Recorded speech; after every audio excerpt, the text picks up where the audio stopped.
Hey y'all, it's Nancy, the Handy Scandy. Welcome back for another crafty venture. I actually shared this video over on the Whimsy Stamps channel the other day, but in case you didn't see it, I wanted to give you the opportunity to see it here on my channel. We are going to be making this fun slimline card today. We're going to start by using this beautiful Ocean Fest rubber cling slimline stamp. Of course, when you use anything with red rubber, you need to go ahead and take that mat out of your MISTI. I do that first thing, otherwise I forget. And I knew when I saw this stamp that I really wanted to use some of those beautiful gel plate prints that I have.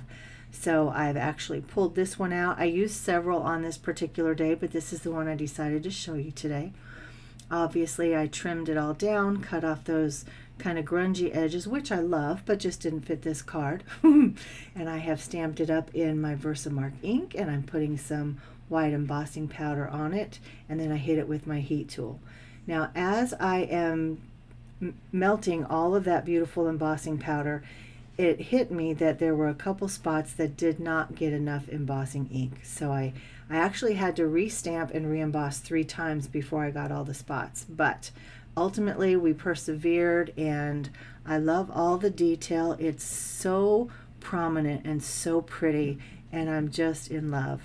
So here I have the Slimline Scenic Countryside die, and I knew that I wanted this to look like a wood grain, and so it's a nice thick chunky frame, but I was auditioning it because I didn't want to lose any of that image. But of course, you know, I had to lose something, so I'm auditioning and trying to figure out exactly what I wanted to do. So I just kind of set it aside while I was thinking, and I pulled out this beautiful Shiplap stamp. Again, it's a rubber cling, and I just leave it on my desktop. I turn it upside down and I take the paper to the stamp instead of the other way around. Now you can see that I'm using my Distress Oxides. I've got Shabby Shutters, Peeled Paint, and Rustic Wilderness, and I don't think I could have chosen 3 colors more perfect to match this background, so I'm really happy with that. So I stamped probably about 2/3 of the paper of the cardstock, and that is what I'm going to be die cutting my frame out of. And then of course I inked it up, as you can see, a second time, and I just kind of eyeball it, but thankfully I actually lined them up pretty well.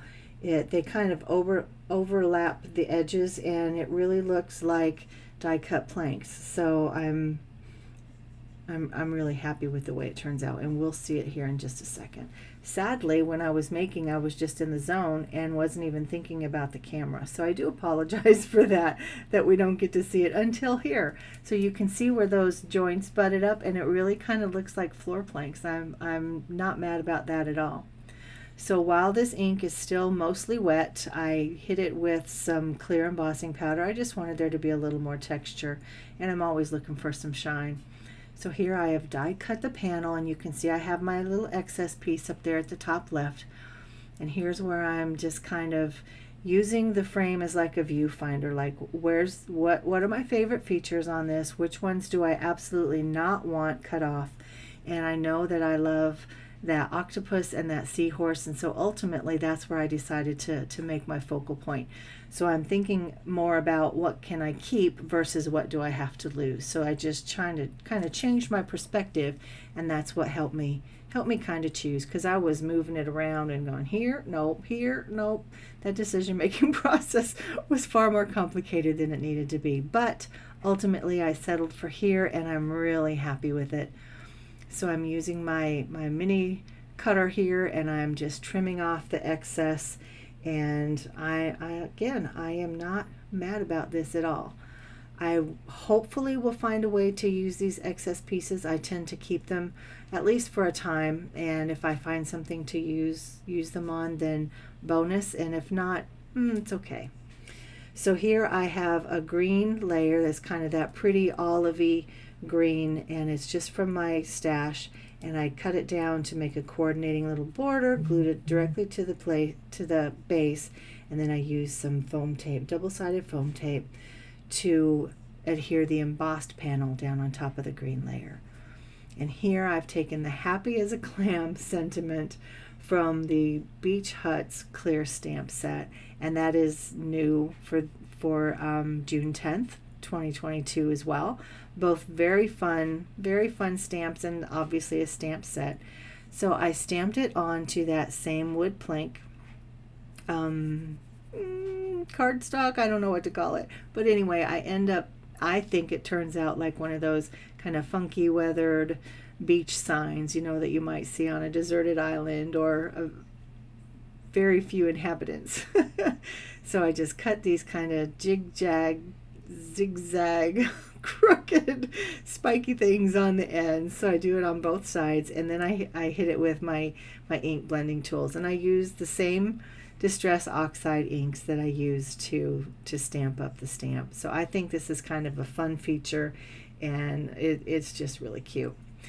So while we watch me work this out, I just wanted to take a second and thank you guys for joining me here today. Welcome back if you are already a member of my crafty tribe, and if you are not a member, I welcome you for the first time. I also invite you to go ahead and hit that subscribe button so that you do not miss out on any new inspiration that I post. And if you like the video, please give it a thumbs up, and of course leave me a comment downstairs. I always love to interact with you guys, to meet you down there in the comments section, and yeah, I just appreciate you very much. So again, thanks for joining me, and I encourage you to come back. So as I wrap up this card, because I am almost done, you can see that fun ink blending I did to give it kind of that weathered look, like it's been out on the beach and getting mossy and moldy and mildewy and all those things. And then I used like a little rusty pen to make what looks like, at least in my head, some little rusty nail heads on the sign, like it's hammered to the frame. So here you can see all those glorious details that are just part of the stamp. Like the artist did all that fine detailed work for us, and I have loved this stamp so much. I think I've made 4 or 5 cards, and I still have one panel waiting to be made into something. So guys, thank you so much. I'll have everything listed and linked downstairs for ease of shopping, or if you just want to go look and play. And until next time guys, this is Nancy, the Handy Scandy, and I'm out.